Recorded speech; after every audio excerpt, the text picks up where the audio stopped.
போர் அடிக்குதம்மா, ஏதாவது ஸ்நாக்ஸ் செஞ்சு கொடுங்க. ஆரம்பிச்சிட்டியா? உங்களுக்கு ஸ்கூல் லீவ் விட்டதுதான் விட்டாங்க.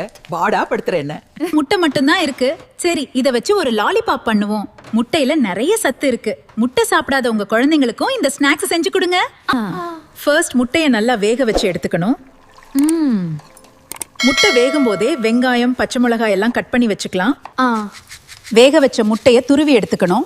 இதுல கட் பண்ணி வச்ச வெங்காயம், பச்சை மிளகாய், கொத்தமல்லி இலை எல்லாம் போடணும்.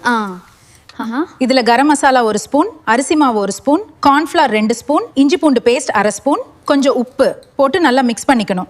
இது இப்படி லாலிபாப் மாதிரி குட்டி குட்டியா உருட்டி ரெடி பண்ணி வச்சுக்கணும். குட்டி குழந்தைங்க எல்லாம் விரும்பி சாப்பிடுவாங்க. இதுல முட்டை இருக்கனால சத்தும் அதிகமா இருக்கு. ஒரு பவுல்ல 2 முட்டையை உடைச்சு நல்லா மிக்ஸ் பண்ணி வச்சுக்கணும். இன்னொரு பிளேட்ல பிரெட் அரைச்சு தூள் பண்ணி வச்சுக்கணும். இதனால நல்ல மொறுமொறுன்னு இருக்கும். இந்த குட்டி உருண்டைய முட்டையில போட்டு நல்லா புரட்டி எடுத்துட்டு அடுத்து பிரெட் தூளையும் போட்டு நல்லா புரட்டி சூடான எண்ணெயில போட்டு எடுத்தா ரெடி. எப்படி இருக்குன்னு சாப்பிட்டு பார்த்து சொல்லு. நல்லா மொறு மொறுன்னு சூப்பரா இருக்கும்.